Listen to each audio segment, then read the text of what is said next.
On that note, we'll go on to Steve in Phoenix, Arizona. Thanks for waiting.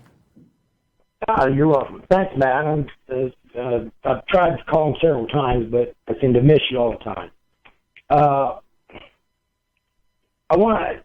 need to preface this thing.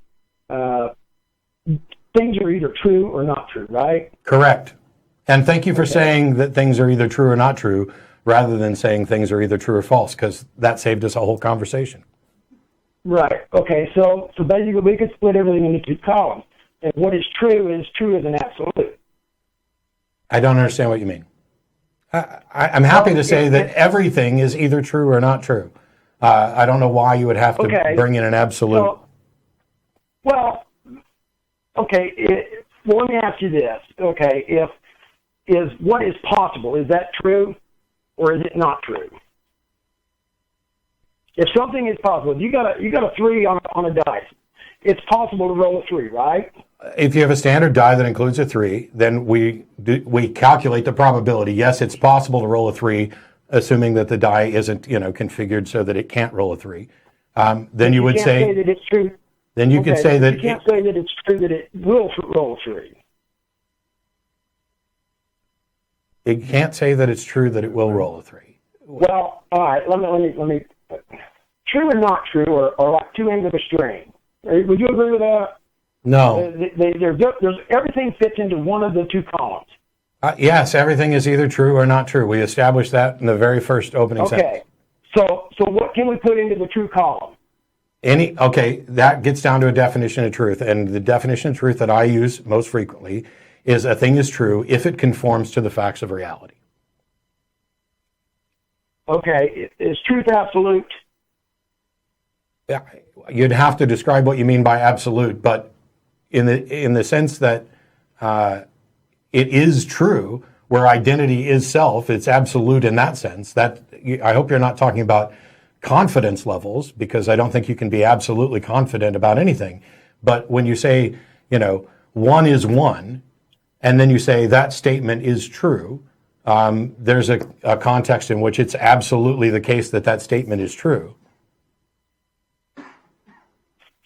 Okay.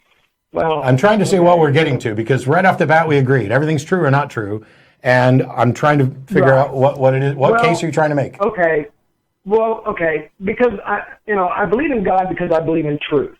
Okay. But I believe that things that are true, and that whatever it is that is true, nothing else is true. Okay, I'm with you. Steve, hang on. I'm with you that whatever is true. That's a tautology. You're right. Whatever's true is true. Okay? When you say you believe in God because you believe in truth, I want to believe as many true things and as few false things as possible. The question is it true that a God exists? Okay, well, how do you determine whether or not that? Okay, here's a statement. Some God exists. Is that statement true or not true, and how do you determine that? Okay. Well, no. Well, okay. I see what you're saying. And I'm saying what you were saying. I asked a question, Steve. Okay. Steve, everything is Steve. Not true. I'm going to say that statement is not true. Okay. So it's not true because I don't know. Because I don't know if God is true. Okay. First of all, we didn't get to whether or not you know, or degrees of certainty or confidence levels. You say everything's true or not true. I agree. Then on the statement, some God exists, you say that statement is not true. I agree. But yet you claim that you believe that a God exists, and you claim that you cared about truth. And you've just acknowledged that from your position, it is not true that some God exists. So then why would you believe in a God? Because I believe in truth as an absolute. Okay, you're not, Steve. Yeah. Everything's true or not true, right? Yes. Now the statement, some God exists, is not true, right? True. But it's not because it's false. Now, I'm not saying it's false, Steve. I'm just going with what you said. I know. That you said it's not true, correct? Right.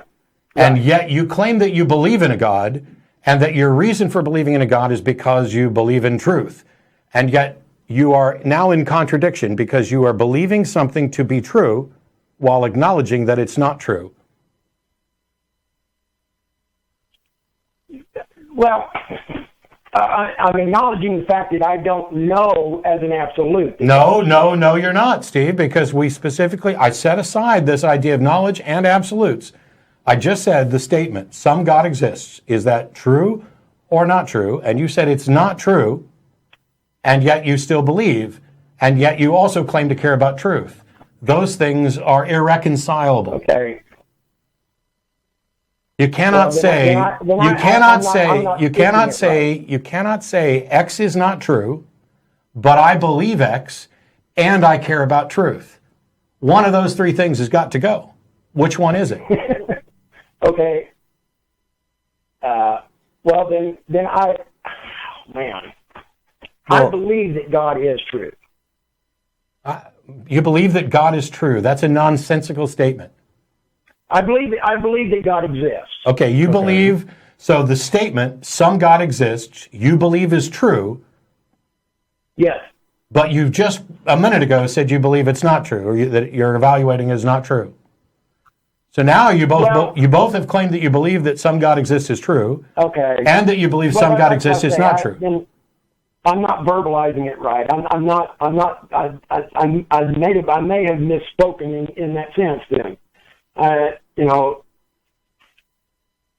believe that God exists because things are true.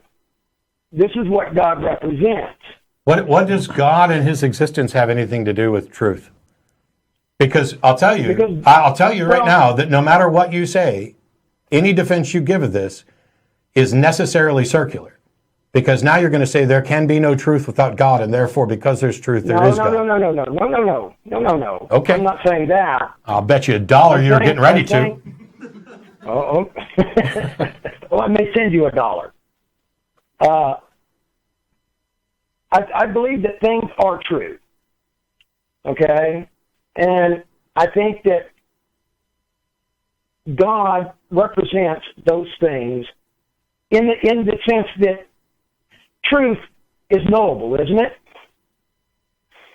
Truth is knowable. I'm not completely. Can we know in the sense of being aware that things are true? Yes, because we experience reality. We can be aware that things comport with reality. Now, it may be the case that truth itself, that the true nature of everything is beyond us. All we're really doing is creating probabilistic models of our experience.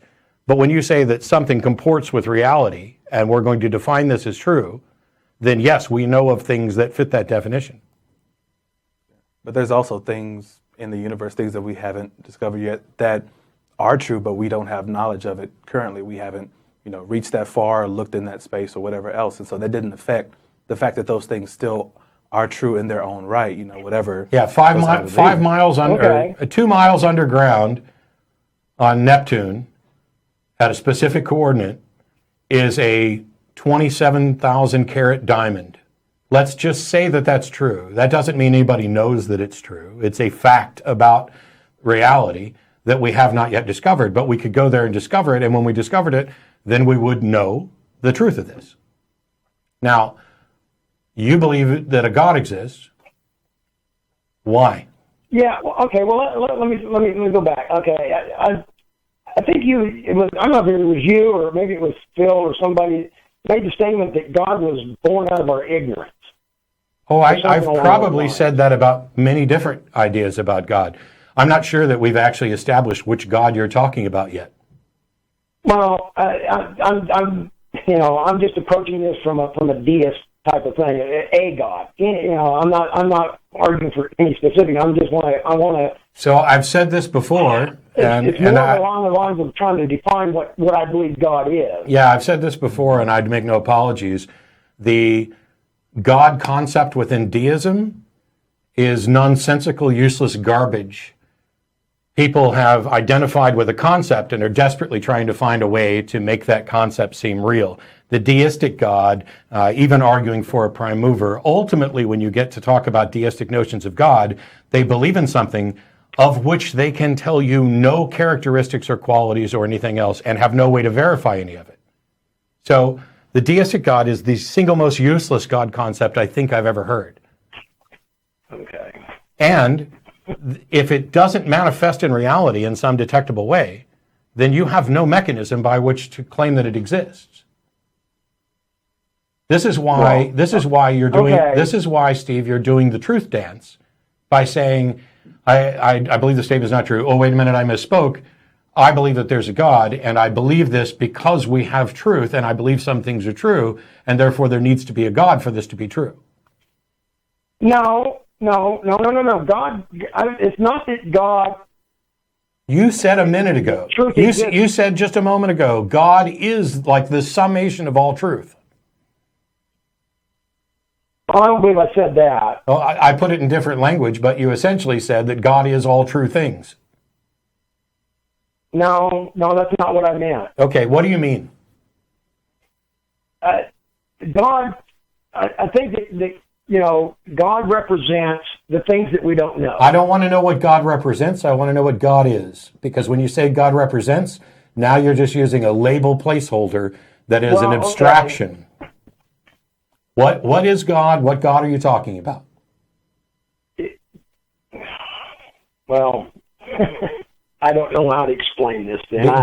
Do you have it? What is your definition of God? You believe there's a God? How can you believe something and not have some rudimentary definition? Okay, my definition, here's my definition. Here's what I'm trying to get to, I guess, is I define God as the holder of truth. Oh. God is that truth can be known. Okay. What God is the holder of truth.